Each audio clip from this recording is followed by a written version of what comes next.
Doctor पती पत्नीचा एक धक्कादायक प्रकार बंगळुरूत समोर आला। पोलिसांनी तब्बल 6 महिन्यांनंतर 29 वर्ष त्वचारोग तज्ज्ञ डॉक्टर कृतिका एम रेड्डी या महिलेच्या मृत्यूचे धक्कादायक गूढ उलगडले। या हत्येमागे तिचा नवरा आणि विक्टोरिया हॉस्पिटलमधील gastro surgeon doctor Mahendra Reddy असल्याचे तपासात स्पष्ट झाले। त्यानंतर पोलिसांनी पती महेंद्र रेड्डी याला अटक केली आणि हत्येचे गूढ उकलले।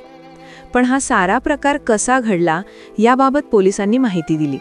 26 मे रोजी कृतिका आणि महेंद्र यांचा विवाह झाला होता, परंतु लग्नानंतर त्यांच्यात वाद सुरू झाले।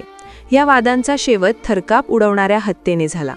पोलीस तपासानुसार महेंद्रने आपल्या वैद्यकीय ज्ञानाचा दुरुपयोग करून पत्नीला एनेस्थेशिया औषध प्रोपोफॉलचा अतिमात्रेचा डोस दिला।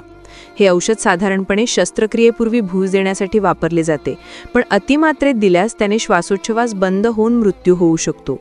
कृतिका आपल्या वडिलांच्या घरी राहत असताना महेंद्रने वैद्यकीय सेवा देण्याच्या बहाण्याने तिला इंजेक्शन दिले। पहिल्या इंजेक्शननंतर तिला अस्वस्थ वाटू लागले। महेंद्रने तिला विश्रांती घ्यायला सांगितले आणि पुन्हा 2 दिवसांनी दुसरा डोस दिला। या दुसऱ्या इंजेक्शननंतर तिची प्रकृती झपाट्याने खालावली। रात्री उशिरा तिला इंजेक्शन देऊन तो बाहेर गेला आणि सकाळी कृतिका बेशुद्ध अवस्थेत सापडली।